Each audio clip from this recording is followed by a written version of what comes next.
मध्याह्न भोजन रे मिलिबो क्षीर आरंभ होला पायलट प्रोजेक्ट।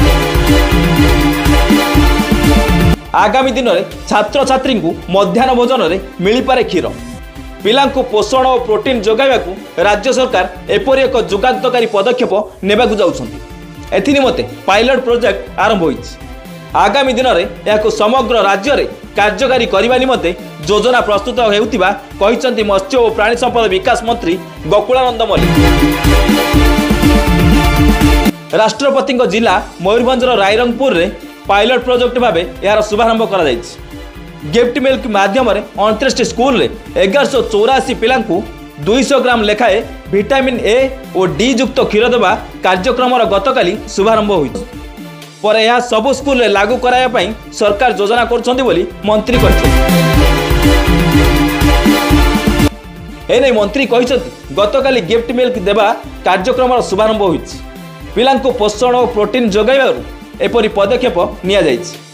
एहाकू पायलट प्रोजेक्ट भाव निया जाइछि। आगकू समग्र राज्य में मध्याह्न भोजन रे भी क्षीर सामिल करने योजना प्रस्तुत कर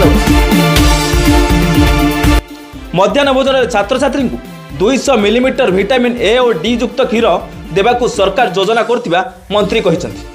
मुख्यतः ग्रामांचल पिला उपयुक्त पोषण पाई पारु नथिबारु सेमानकर ठीक भाव विकास हेउनी तथा सेमाने विभिन्न रोगर शिकार हेउछन्। मध्याह्न भोजन रे भी निम्नमानर खाद्य जोगाई दिया जाउथिबा नै सबुबेले अभियोग होई आसुतिला।